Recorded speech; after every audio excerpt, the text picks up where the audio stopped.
네, 안녕하세요. 저는 숙명여자대학교 심리치료대학원 놀이치료학과 이영애입니다.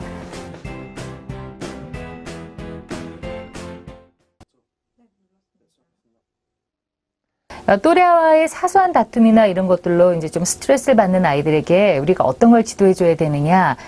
첫 번째로 이 친구가 왜 놀릴까? 그걸 놀려서 이 친구가 얻게 되는 이익이 뭘까? 이런 거를 좀 잘 알려주시는 게 필요합니다.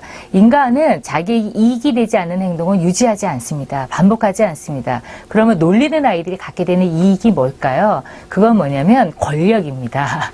그러니까 힘이에요. 그래서 내가 놀렸을 때 이 아이가 힝 하는 걸 통해서 이 아이가 우와 내가 더 파워가 있구나 이런 걸 아이들이 느끼게 되는 겁니다. 그래서 이럴 때 막 더 화내고 자극이 돼 발끈하고 아니면 위축되고 이런 행동을 보여주는 것은 오히려 이 친구가 가지고 있는 기본적인 욕구를 더 만족시키게 되는 행동이 되는 겁니다. 그래서 이럴 때 그러면 어떨 때 그러면 그 행동이 없어질까요? 그 행동이 더 이상 관심을 끌지 않을 때 그 행동은 없어지게 됩니다. 그러면 어떻게 하면 될까요? 무시하는 전략인 거죠.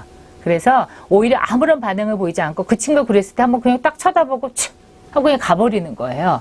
이렇게 되면 그 친구가 원래 얻고 싶었던 권력, 힘 이것에 대한 것들이 강화가 되지 않기 때문에 그 행동은 없어질 수 있습니다. 그래서 첫 번째로는 무시하는 전략을 사용할 수 있도록 도와주시는데 대부분 아이들이 와서 이런 얘기를 해요. 아무리 무시해도 또 해요.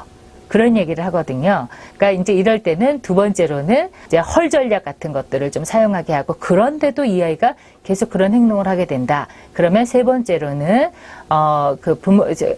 네가 자꾸 이렇게 될 때는 내가 선생님한테 가서 너에 대해서 이야기할 수밖에 없어. 라고 하고 마지막에는 이제 더 선생님에게 어떤 도움을 요청한다든지 이런 어떤 단계를 아이에게 좀 잘 알려주시는 것들이 좀 필요하시겠습니다. 그리고 또 사소한 것들에 대해서 혹시 내 아이가 너무 사소한 것에 상처를 받나? 이런 것도 한번 점검해 보시기 바랍니다. 다른 아이들은 그냥 넘어갈 수도 있는 거를 혹시 내 아이는 그럴 때마다 그걸 너무 깊게 생각하고 너무 상처를 받나? 혹시 그렇게 생각한다면 내 아이가 이거를 왜 이렇게 예민하게 받아들이는지에 대해서 한번 또 좀 자기 점검해 보실 필요가 있겠습니다. 그래서 대부분 이렇게 예민하게 받아들이는 아이들 보면 부모님이 좀 예민하게 반응하실 때도 아이들이 좀 이렇게 예민하게 받아들이는 경우들이 있습니다. 그리고 기질이 예민하고 까다로운 아이들도 자기가 예측하거나 생각하지 못한 일들이 생기게 될 때 그걸 빨리 대응하지를 못해서 그래서 또 이런 문제가 생길 수도 있기 때문에 그래서 내 아이가 이걸 더 예민하게 받아들이는 이유에 대해서도 먼저 생각해 보시는 것도